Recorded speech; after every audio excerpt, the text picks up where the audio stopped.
शुरू हो गया। नमस्कार, अरे कमेंट दिखा। नमस्कार, आ गए क्या सारे? कमेंट दिखाओ। पूजा राजपूत क्या बोल रही है? जय माता। ठीक है, बेहतरीन साथ गुजारा गया। ठीक है ठीक है ठीक है। जय गुरुदेव। धोखा देव गुरु जी अम्बा के धोखो दियो रे पालीवाल। गुरु ने धोती कुर्ता पहन के। राम राम। अच्छा सर, ऑर्डर की थी 3 बुक नहीं है तो वो नंबर दिए हुए आप बुक वालों के, उन्हीं नंबरों पे कॉल कर ले। क्या हुआ कमेंट? अच्छा यहाँ पूरा दिखा दिया। ठीक है, अगर स्पीड स्लो को नहीं हुई कमेंट आई, इसको अपडेट करना। सर मेरा नाम लो। तेरे क्या नाम लेना है?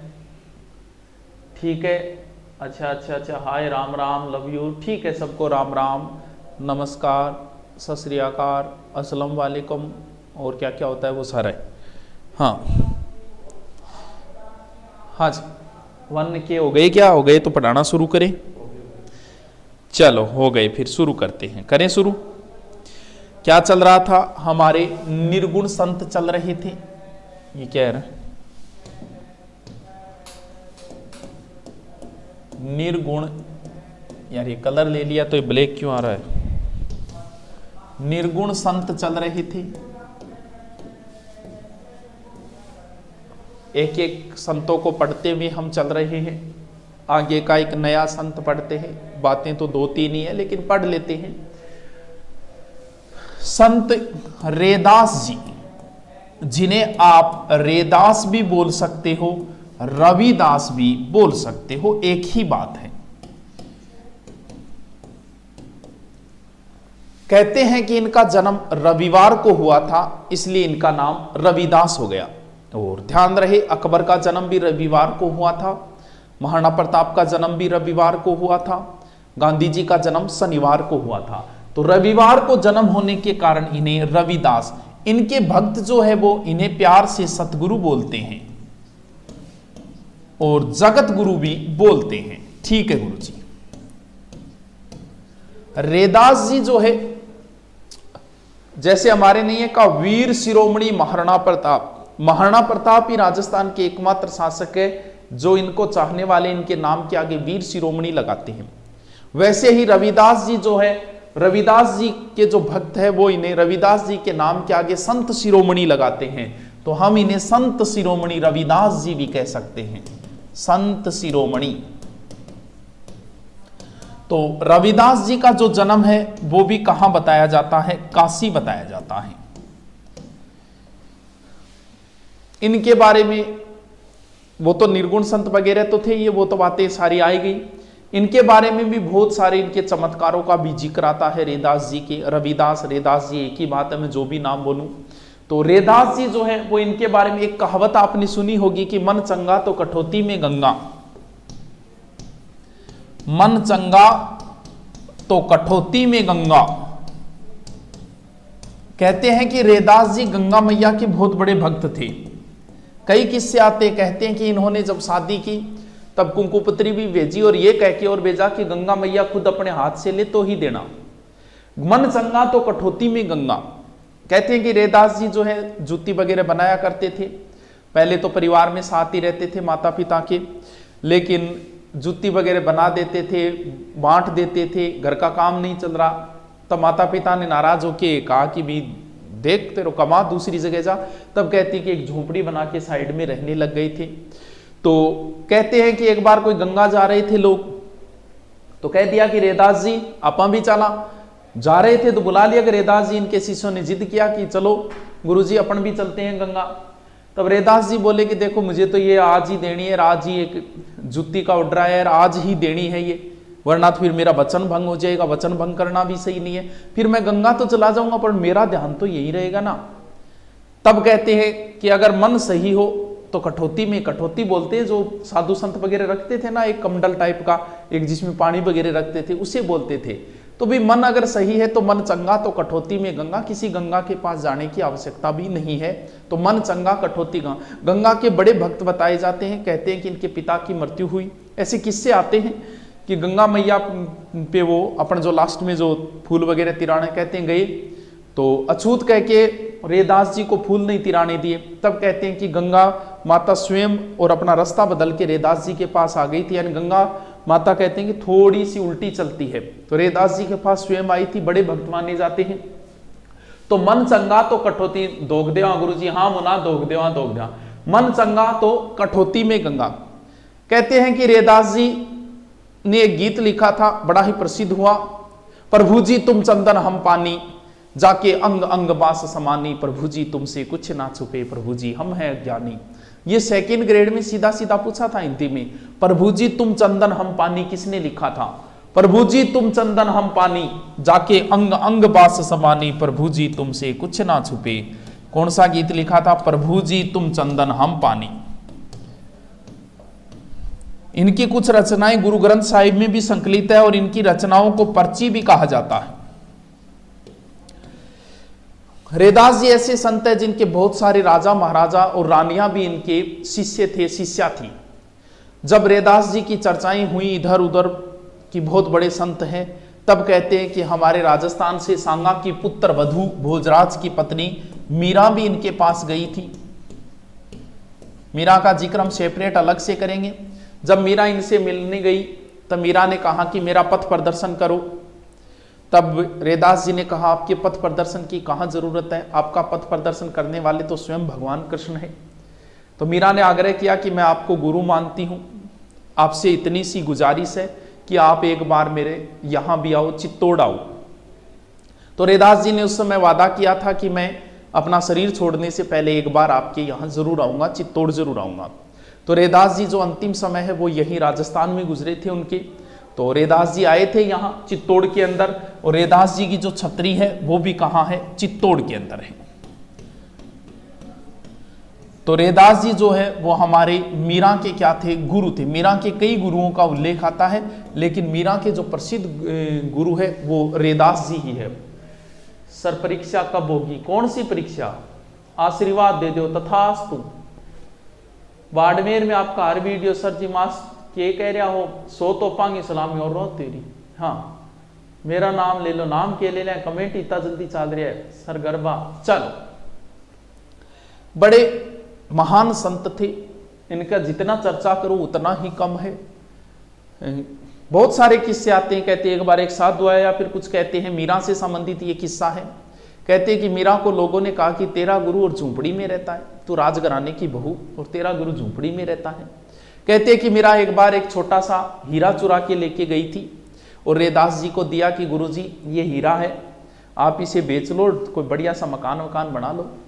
ये बोले कि माने क्या करना है, बैठा में तो काम चल रही है।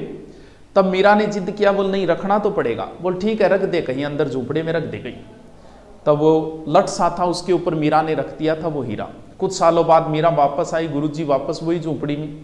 तब उसने हाथ लगा के देखा वो हीरा वहीं पड़ा था। तो ऐसे महान किस्से हैं, इनसे संबंधित बहुत सारे किस्से हैं, लेकिन जिनका एग्जाम से कोई रिलेशन नहीं होता। एग्जाम पे तो सिर्फ तथ्य पूछे जाते हैं, 2 या 3 जो मेन चीजें हैं सिर्फ वही। तो रैदास जी है या रविदास जी भी कह सकते हैं, संत शिरोमणि, और इनका जन्म काशी के अंदर है। और इन्हीं की कहावत है मन चंगा तो कठौती में गंगा, और इनका प्रसिद्ध गीत है प्रभु जी तुम चंदन हम पानी। और मीरा के ये रैदास जी क्या थे? गुरु थे। चलो आगे चलते हैं। फिर सर गरबा में क्या अंतर है? के कह रहे हैं? खड़े खड़े साहिल हमने के को थे। 1 मिनट रुको, क्या बोल रहे हो?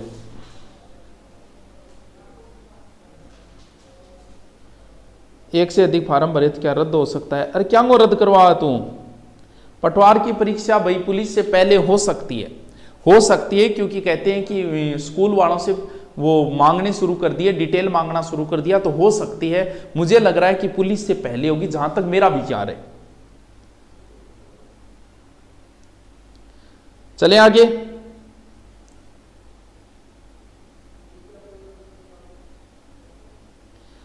गुरुजी एक बात करनी, कौन सी रानी है जो राजा के युद्ध में भाग आने पर दुर्ग के दरवाजे बंद कर दिए? ये जसवंत सिंह की पत्नी थी, जोधपुर के महाराजा जसवंत सिंह, जिन्हें 7 हजार की मनसबदारी थी।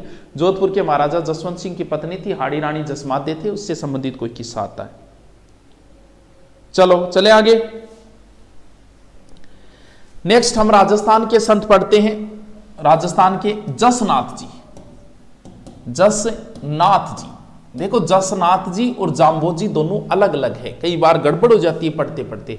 वो जाम्बोजी है, ये जसनाथ जी है। तो इनके तो नाम से ही पता चल रहा है नाथ सन लगा है, इसका मतलब ये नाथ संप्रदाय से संबंधित है जसनाथ जी। और बचपन का नाम इनका जसवंत सिंह था, बचपन का नाम था इनका जसवंत सिंह। और सर ग्रुप की एग्जाम कब होगी, कौन से ग्रुप की? और जसनाथ जी जो है वो इनका जन्म कहां है?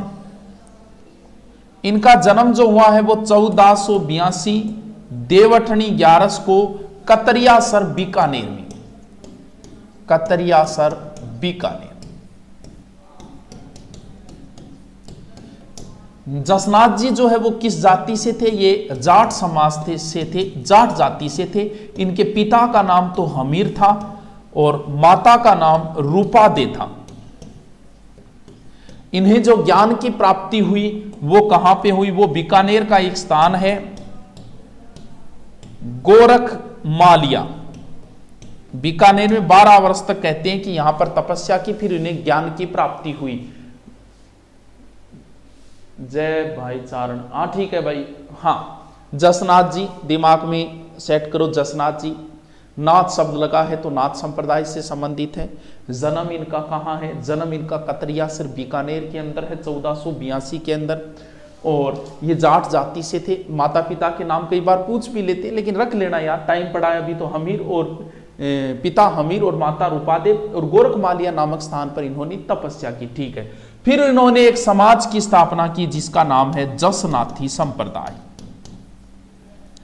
जसनाथी संप्रदाय कब? 1504 में अगर आपको पता हो तो सिकंदर लोदी ने आगरा बसाया था, तो ये सिकंदर लोदी के समकालीन ही थे।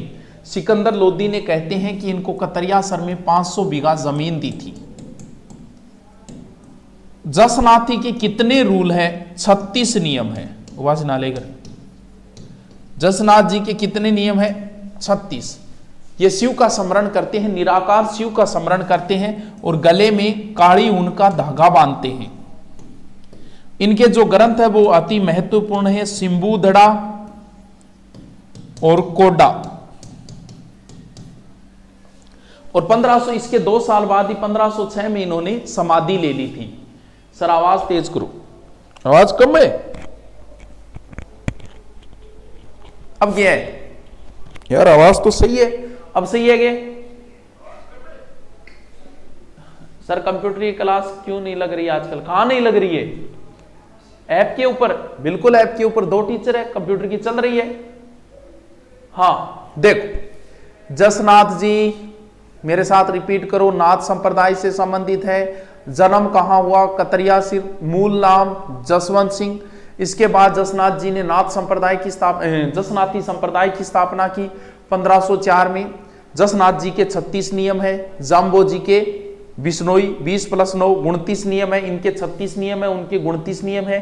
जसनाथ जी के 2 प्रसिद्ध ग्रंथ है, सिंबुधड़ा कोडा। जसनाथ जी सिकंदर लोदी के समकालीन है, जाम्बोजी भी सिकंदर लोदी के समकालीन है। तो सिकंदर लोदी ने इन्हें 500 बीघा जमीन दी थी कतरियासर में। ठीक है, इनका जो प्रसिद्ध नृत्य है वो सारे जानते हो, अग्नि नृत्य है, क्योंकि इनके बचपन से संबंधित भी ऐसा कोई किस्सा आता है कि ये आग के अंदर बैठ के खेल रहे थे। तो अग्नि नृत्य इनका प्रसिद्ध नृत्य है। अग्नि नृत्य को गंगा सिंह ने संरक्षण भी दिया था। चलो इनकी मुख्य पीठ देखते हैं, जसनाथी संप्रदाय की मुख्य पीठ जो कि आपको रटनी है। कौन कौन सी पीठ है? नंबर 1 मालासर। सर कहां है? बीकानेर के अंदर। ठीक है, दूसरी पीठ है लिकमाडेसर। कहां है? बीकानेर। तीसरी पीठ है इसकी पूर्णासर। कहां है? बीकानेर। चौथी पीठ है बमल। कहां है? बीकानेर में। 5वीं पीठ है पांचला। कहां है? नागौर। वैसे तो अभी तक तो ऐसे प्रश्न नहीं पूछे, लेकिन फिर भी मान लो पूछेगा तो कैसे पूछेगा? पूछेगा तो फिर ऐसे पूछेगा, निम्न में से जसनाथ जी की पीठ नहीं है, या जसनाथ के आपकी सर अभी बाकी है, हार बाकी है। के कह रहे हो टाबरो? चतुर्थ श्रेणी की न्यूज तो आ रही है कि हाईकोर्ट वाले की भी एग्जाम डेट घोषित कर दी है, तो हाईकोर्ट वाले में ज्यादा आपको टेंशन लेने की जरूरत नहीं है। हिंदी मैंने डाल रखी है, कल्चर थोड़ी करवा रहा हूं, ज्योग्राफी के जो 3 टॉपिक बचे हैं वो इसके जस्ट बाद में शुरू कर दूंगा, आपको करवा दूंगा, ठीक है। चल भाई याद करो तो अच्छी बात है, बहुत ही अच्छी बात है, न करो तो अभी तक तो देखो कोई प्रश्न पूछा नहीं है। चल, जसनाथ जी को मानने वाले जो अनुयायी है वो 3 प्रकार के माने गए, यानी जसनाथ जी के अनुयायी 3 प्रकार के हैं। कौन कौन से? एक तो होते हैं सिद्ध, सिद्ध होते हैं सीधे पुजारी। नंबर 2 कौन से होते हैं? परमहंस, ये विरक्त होते हैं, घूमते फिरते रहते हैं और शादी भी नहीं करते हैं। और तीसरे सीधे हम कह सकते हैं जसनाथी जाट, ये जो होते हैं वो गृहस्थ होते हैं। समझ गए? नाथ संप्रदाय से संबंधित जसनाथ जी की बातें हैं वो कंप्लीट हो गई। दोबारा रिपीट मारता हूं मैं, ये तो रेदास जी की बातें हैं। जसनाथ जी दिमाग में मेरे साथ रिपीट मारो। जसनाथ जी जन्म कतरियासर बीकानेर, कब जन्म हुआ इनका? 1482 में। फिर जसनाथ जी की मेन बात है, और वो चीजें तो हो ही जाएगी, जाट समाज से है, गोरखमालिया में ज्ञान प्राप्ति हुई, 12 वर्ष तपस्या, ये तो जी। फिर याद रखना है जसनाथी संप्रदाय की स्थापना तब हुई थी जब आगरा बसा था 1504, ये सिकंदर लोदी के समकालीन है, और सिकंदर लोदी ने इन्हें 500 बीघा कतरियासर में जमीन दी थी।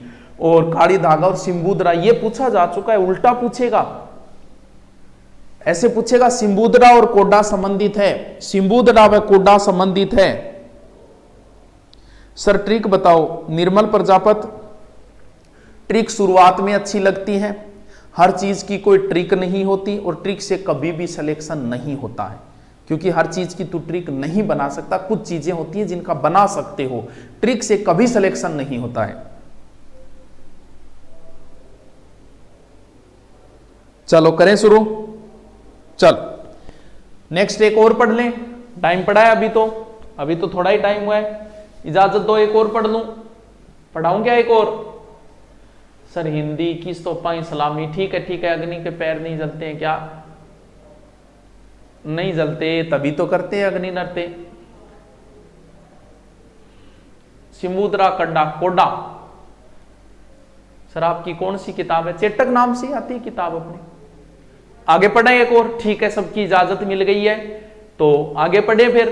चल हम एक संत और पढ़ते हैं, बड़े ही दयालु है ये, इसलिए इनका नाम भी क्या है? दादू दयाल। सबको मेरा सत्यराम। सत्यराम, सत्यराम क्यों बोल रहा हूं? क्योंकि दादू पंथ को मानने वाले क्या बोलते हैं? सत्यराम बोलते हैं। तो दादू जो है कहते हैं कि ये दयालु प्रवृत्ति के थे, अपने पास जो कुछ भी होता था दे देते थे, बड़े दयालु थे, इसलिए इनका नाम भी क्या हो गया? दादू दयाल हो गया। इनका जन्म कब हुआ? जब हमारे यहां गिरी सुमेल युद्ध हुआ 1544 फाल्गुन शुक्ल अष्टमी को अहमदाबाद में। कहते हैं कि साबरमती नदी में, अहमदाबाद में साबरमती नदी में लोदीराम ब्राह्मण को तैरते हुए मिला था। तो लोदीराम और सावित्री ने इनको पाला था। तो ऐसे तैरते हुए तो कबीर जी भी मिले थे, तो हम इन्हें भी कह सकते हैं राजस्थान के कबीर। भाई इनका जन्म गुजरात में है, अहमदाबाद में, लेकिन इनकी कर्म भूमि राजस्थान ही रही है मुख्यतः, इसलिए इन्हें राजस्थान का कबीर भी कहा जाता है। संत दादू दयाल बड़े दादू थे। इनका अभिवादन वाक्य दादू पंथियों का सत्यराम है। ये अहमदाबाद में इनका जन्म हुआ। गुजरात के लोदीराम ब्राह्मण को साबरमती नदी में तैरते हुए मिले थे। इनकी कर्म भूमि राजस्थान रही है, और ऐसे ही कबीर जी मिले थे, तो इन्हें भी राजस्थान का कबीर कहा जाता है। फिर इन्होंने जो संप्रदाय की स्थापना की, उस संप्रदाय का नाम है दादू पंथ। हल्दी घाटी युद्ध से 2 साल पहले 1574 में दादू पंथ की स्थापना हुई। कहां? सांबर में। तो दादू पंथियों की जो प्रधान पीठ है वो है नारायणा में। यहां पर दादू जी के चरण पूजे जाते हैं। नारायणा में इनकी प्रधान पीठ है। दादू जी ने जो भाषण दिए वो जयपुर के नजदीक की भाषा में दिए। साधु को भाषा भी कह सकते हैं और डुडाड़ी भाषा भी कह सकते हैं, क्योंकि जयपुर के नजदीक कौन सी भाषा बोली जाती है? डुडाड़ी भाषा बोली जाती है। और इनका जो प्रथम उपदेश है वो 1568 में कहां पर है? सांबर के अंदर। ये वैसे हमारे यहाँ राजा मानसिंह और उधर अकबर के समकालीन है ये दादू जी। चलो आगे चलते हैं, दोबारा जिक्र करता हूं। पटवारी की एग्जाम कब होगी? पटवारी की एग्जाम जल्दी हो सकती है दोस्त। हाँ, सदुकड़ी वो भाषा होती है साधुओं की, लेकिन इनके लिए डुडाड़ी शब्द अच्छा लगेगा कि डुडाड़ी जो भाषा है वो जयपुर के नजदीक की भाषा है। क्या कह रहे हो? नारायणा जयपुर में है। आप भेदभाव कर रहे हो, कितना भेदभाव कर लिया, क्या कर लिया? अरे मुना के शिकायत है तेरी, बता मन, तेरी शिकायत तो मेटा आज बता। सर आपकी राजस्थान पुलिस की चैप्टर बुक में विश्व भूगोल नहीं है सर, देखो दिया हुआ है। हाँ सर, जिला दर्शन वाली बुक में क्या खास है? खास तो कुछ नहीं, जिला दर्शन बुक में क्या खास होगा, चीजें लिखी है बस। पूछ लो भी कुछ पूछना है तो। प्रजामंडल करा रखा है।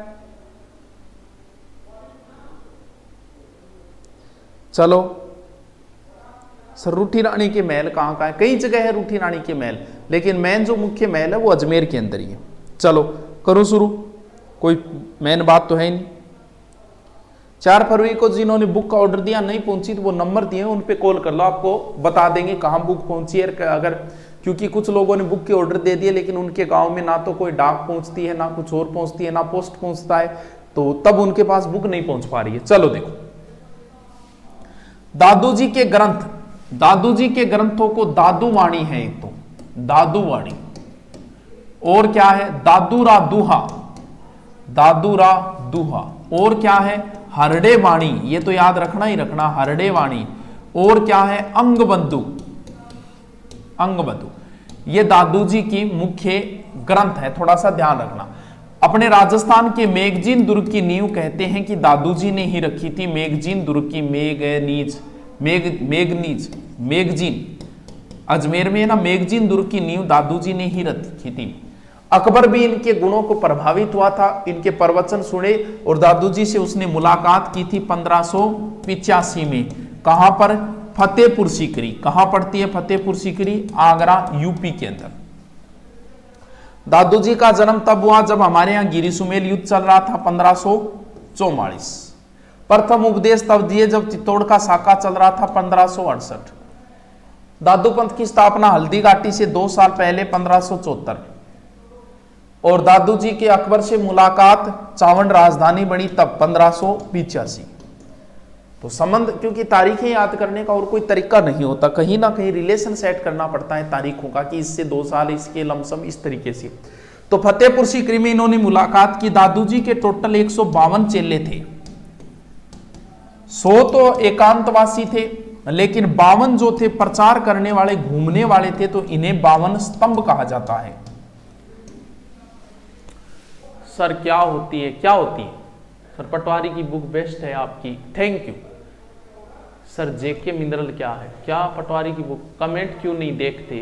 देख रहा, कमेंट देख रहा तो बात शिकायत गुरुजी थे तो कमेंट पढ़ो, नहीं पढ़ा तो बीच बीच में कमेंट भी पढ़ना पड़े, सारा काम ही करना पड़े मुन्नो। चलो कोई बात नहीं। देखो, दादू जी अहमदाबाद गुजरात से थे, कर्मस्थली आबू होते हुए, कई जगह होते हुए राजस्थान के जयपुर के आसपास रहे। दादूवाणी की रचना मानसिंह के समकालीन हुई थी। दादू पंथ की स्थापना हल्दी घाटी से 2 साल पहले 1574 के अंदर हुई थी। ठीक है, इनका मुख्य पीठ जो है वो नारायणा में है, नारायणा जयपुर के अंदर पड़ता है। फिर दादू की रचना है ये। इसके बाद में हम बात करते हैं दादू पंथी की, थोड़ी बहुत विशेषता बता देता हूं। एक तो विवाह नहीं करते, ताबरियन गोदली, तिलक भी नहीं लगाते, कहते हैं कि दादू पंथी माला नहीं पहनते, चोटी नहीं रखते। लेकिन याद रखने वाली चीज ये कि दादू पंथी के सत्संग स्थल को क्या कहा जाता है? अलख दरीबा। दरीबा, निर्गुण ब्रह्मा की ये उपासना करते हैं। सत्संग स्थल को अलख दरीबा, और अभिवादन वाक्य सत्य राम, सत्य राम। दादू पंथी का अभिवादन वाक्य तो है सत्य राम। महिला बाल अपराध पूरा यमुना। अभिवादन वाक्य सत्यराम और सत्संग स्थल को अलग दरीबा। दादू के मुख्य पंथ यानी इनसे जो निकले या इनसे संबंधित जो पंथ है, तो थोड़ा सा उनका जिक्र कर लेते हैं। पढ़ रहे हैं तो पढ़ लेते हैं, आप नोट्स बनाते रहो, स्क्रीनशॉट लेते रहो। देखो, पहला तो है खालसा। इनकी गद्दी है नारायणा में। दादू जी के बाद में जो गद्दी पर बैठे वो इनके पुत्र थे गरीबदास। तो इनके जो खालसा के प्रवर्तक जो थे वो गरीबदास थे। और खालसा एक भूमि भी होती है। कभी सुना होगा कि अकबर ने जोधपुर को खालसा किया, औरंगजेब ने जोधपुर को खालसा किया, ऐसे शब्द सुने होंगे। वो खालसा होती है सरकारी भूमि। जैसे वर्तमान में आपके गांव में जो बीड़ की भूमि है वो खालसा भूमि है, उस पर आपका अधिकार नहीं, लेकिन आपकी जमीन में जो कुछ भी होगा वो आपकी है। जैसे जोधपुर को खालसा किया, जैसे जोधपुर की जितनी भी, जोधपुर अकबर के अंडर है मान लो, तो वहां का जो राजा होगा, अधीनता का मतलब यही होगा, वहां का जो राजा होगा वो निश्चित परसेंटेज देगा अकबर को कि ये ले इतना परसेंटेज, इतनी इनकम है मेरी, इतना। अब जोधपुर को खालसा करने का मतलब सीधी बादशाह के अंडर में आ गई। बादशाह के अंडर में आने का मतलब जोधपुर से जितने भी इनकम सारा, यानी जैसे वर्तमान राजस्थान जो है मुख्यमंत्री के अधीन है, राष्ट्रपति शासन लग जाए, तो वो एक तरीके का खालसा होता है कि सीधा अपना राजस्थान जो है वो राष्ट्रपति के अंडर में चला गया। और ये खालसा एक पंथ है। फिर क्या, कौन से, विरक्त। विरक्त का अर्थ से पता चल रहा है घूमने फिरने वाले जो है, घूम फिर कर जो उपदेश देते हैं, वो कौन से हो गए दादू पंथियों के, वो हो गए विरक्त। तीसरा है उत्तरादे। उत्तरादे या स्थानधारी भी कहा जाता है। ये उत्तरी साइड में रहे, जैसे हिसार, रतिया, हिसार के नजदीक इनका स्थान बताया जाता है, वहां रहने लगे थे। और इनके जो प्रवर्तक है वो है बनवारी दास। कितने नंबर हो गया, 3। चौथा है खाकी। खाकी वो होते हैं जो शरीर पर भस्म रमाते हैं, जटाई वगैरह, वो होते हैं खाकी। 5वां प्रकार है नागा। नागा ही सुंदर लागो कौन चलाया, सुंदरदास जी चलाया। ये क्या करते हैं, हथियार भी रखते हैं। इन्होंने 1-2 शासकों की भी सहायता की थी, मानसिंह वगैरह। ये हथियार भी रखते हैं नागा, और सुंदरदास जी ने चलाया। ये कृषि भी करते हैं, व्यापार भी करते हैं। एक छोटा सा है छठा निहंग भी। ये दादू जी के मुख्य, राम राम सबसे। बीएसटीसी की कोचिंग होगी। बीएसटीसी की बड़े क्षेत्रों पे नहीं होती, छोटे क्षेत्रों पे बीएसटीसी की कोचिंग होती है। बीकानेर का क्षेत्रफल है जो हमारी किताब में लिखा है 2 नंबर पे बीकानेर। आप दोबारा बीकानेर के जिला दर्शन में जाके आप गूगल पे सर्च मारो, आपको मिल जाएगा। जो किताब में लिखा है वो सही नहीं, गलत नहीं, सही है वो गलत नहीं है। आगे चलूं, लव यू, हाँ जी, love you love you love you. पढ़ना में 152 शीशे, हाँ 152 थे तो 100 और 52, यही तो मैंने बताया। आगे चलो, दादू जी के संत पिंपा का जन्म में वो थोड़ा सा कंफ्यूज था, तो वो देख लेना। देखो, दादू के पंच तीर्थ बता देता हूं, आप लिख लेना। एक तो है कल्याणपुर, सर कहां पड़ता है, जयपुर। दादू पिंपा के जो जन्म है वो 1425 है। उसमें मैंने शायद 1525 बोल दिया था कि पता है। और वैसे बात करें तो इन संतों का जन्म सेट नहीं बैठेगा, आप नीचे दिमाग मत लगाया करो, क्योंकि इनका जो जन्म है वो फिक्स नहीं है, हमें नहीं पता। जो खोज के लाए उनको भी नहीं पता, उन्होंने तो सिर्फ अंदाजा लगाया कि लगभग इस समय हो सकते हैं, क्योंकि इनका विशेष सेपरेट इनका नहीं मिला है आंकड़ा कहीं से। एक संत के 2-2, 3-3 जन्म तारीखें भी आ जाती है, तो फिक्स नहीं है इनका। तो कल्याणपुर जयपुर, सर पटवारी की किताब में क्या पटवारी के लिए दिनांक अवश्य है, सर फोटो पर दिनांक। चलो, दूसरा है नारायणा।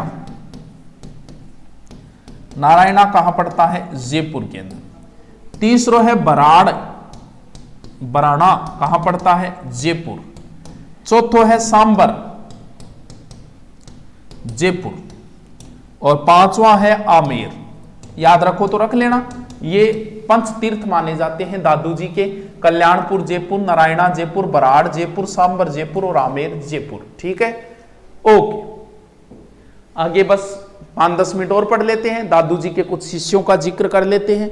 इससे पहले मैं 1 सेकंड कमेंट देख लेता हूं, क्या कमेंट आ रहा है, क्योंकि इधर तो रुकते नहीं है कमेंट।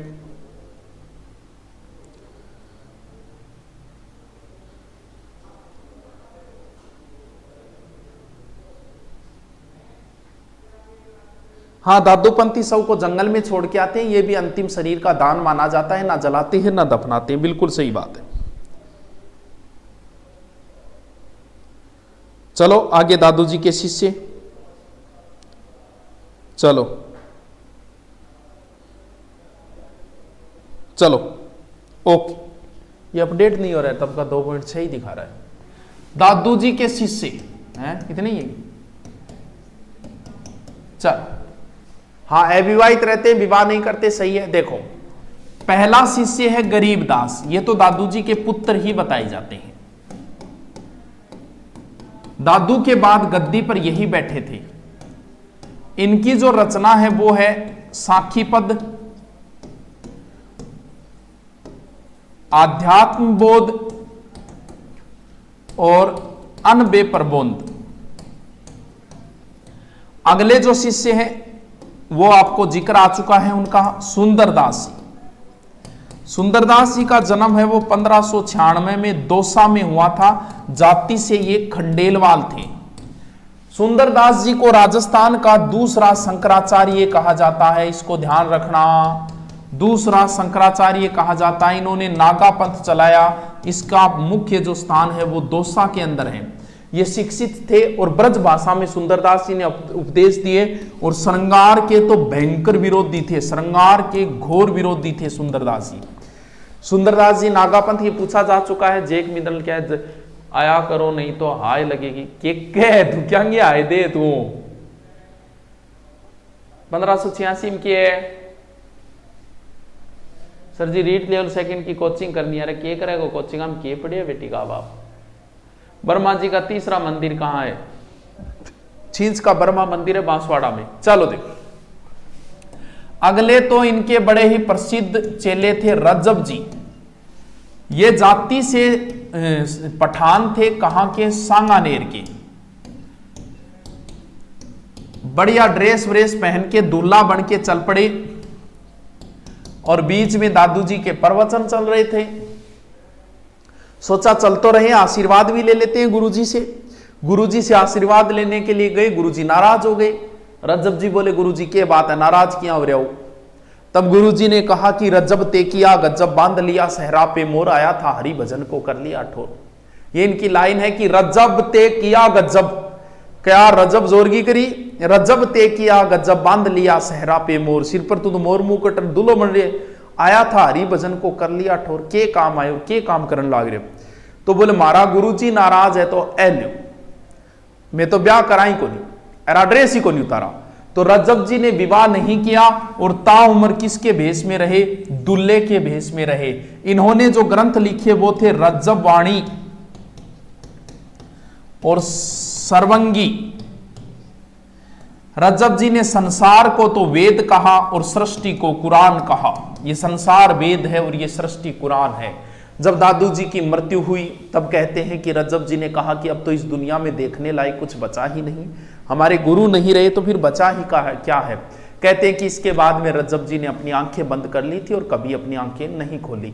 तो ये भी इनके बड़े ही प्रसिद्ध शिष्य थे रज्जब जी। अब बताइए किसको क्या समस्या है? अब कोई कमेंट वगैरह में कुछ पूछना है तो पूछ लो भाई।